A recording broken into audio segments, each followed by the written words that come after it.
Hi everybody, this is Katie. Today is episode number 14 of the Creating Christmas Island series. I'm going to show you a speed build of Santa's house. It's not an ordinary building, as you'll see. I've included a couple fun custom design patterns that may surprise you. I'm using the main floor as well as the upstairs and the room that's furthest in back. For this upstairs room where I'm starting, I'm putting together Santa's office. The color scheme for the house is very traditional. I'm using the classic red and green, but I'm also incorporating a lot of white and browns into the space so that it looks cozy and homey, but I also really like the way that the white makes red and kind of the red and green patterns pop. I think of it as a candy cane kind of color as I'm looking at the space. Here you can see I am putting cameras up on the wall and a television.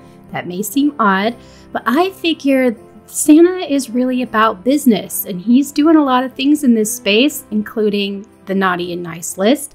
And if he wasn't in there, it would need to be watched. So I've included a couple modern day twists to the idea.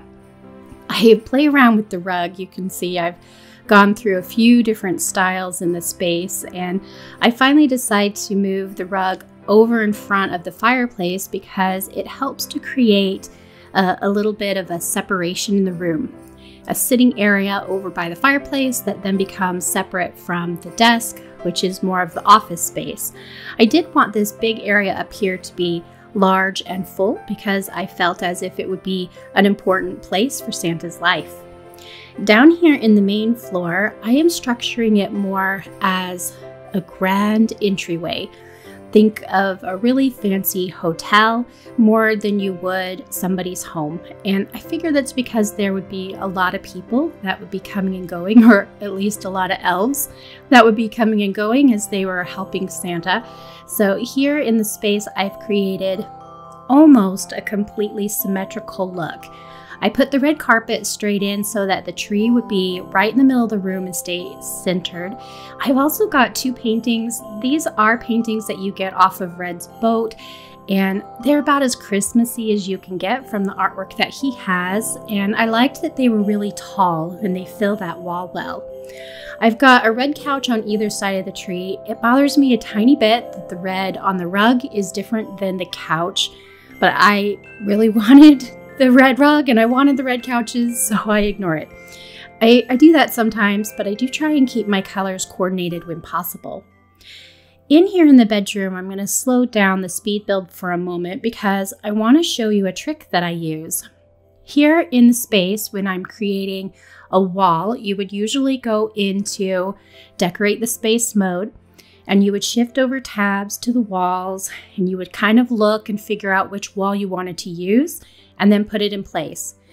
Instead of using that method in the room today, I'm going to use a custom pattern to fill on the wall.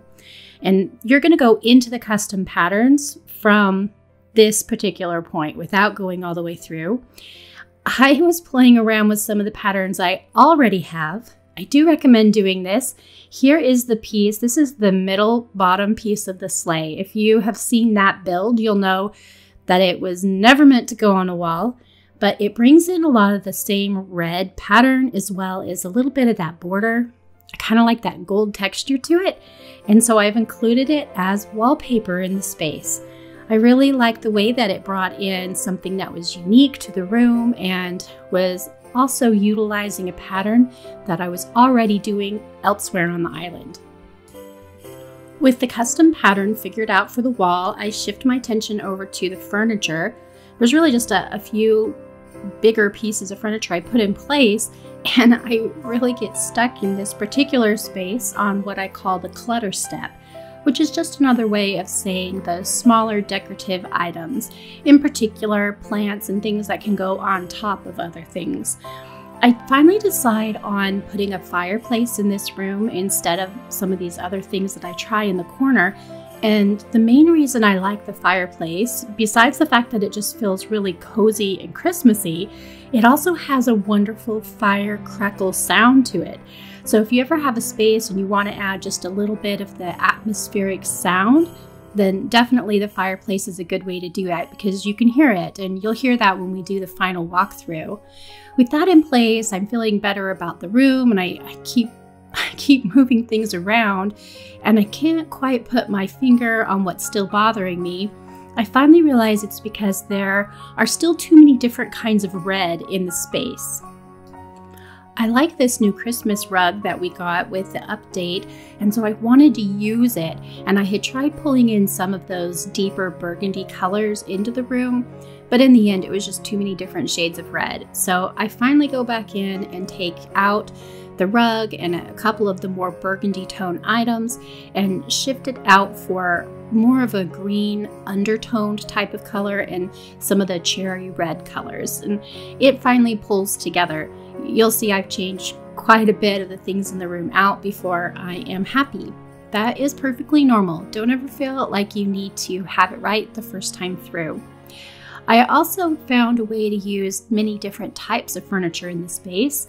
That's always fun to do in a room, especially when it comes together. I told you I was using 2 custom design patterns that were kind of fun. The first, of course, was Santa's bedroom. The second one is a naughty and nice list that I created for Santa Claus that I'm putting on the document stack. I really love the way that it looked as if his office was completely full of this particular task. With everything complete, let's take a look at the final build. Here in the main floor room, I love the way that the Christmas wallpaper really makes the whole room sparkle.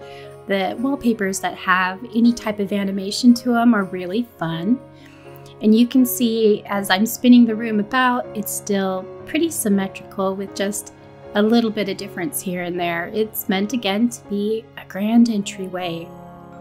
And then back into Santa's bedroom, you'll see how it finally came together. Changing the rug out did help, but it could have been okay the other way too. And I finally did take the plants off of the wall and put a candle in place. I think I'm going to go back with a wreath later once we have that opened up with the new build. But for now, I feel like this space looks cozy, and I'm really happy with the way that it came together to be so Christmassy and just like the kind of place I would want to sleep on Christmas Eve. In Santa's office, I still love the way that this document stack took over the space, and I intended it that way. It was actually what I had in mind when I started the build. I liked the idea of having a sitting space where he could really be cozy. I liked the modern elements up on the wall with the television and the video cameras to help protect all of that special list. I added the globe and the globe poster to the wall because I felt as if he would need to do some planning, right? And then you'll see the record boxes. I imagine those are full, again, of more of the list. I was able to trade for a jingle poster since I don't have that amiibo card, and I felt like it needed to be in the room, even though it's kind of awkward there in the middle of the window, and you can see a little bit of the festive banner on the wall behind his desk. I hope you guys found something useful here and that you continue creating in this game. Until next time, have the best Animal Crossing day.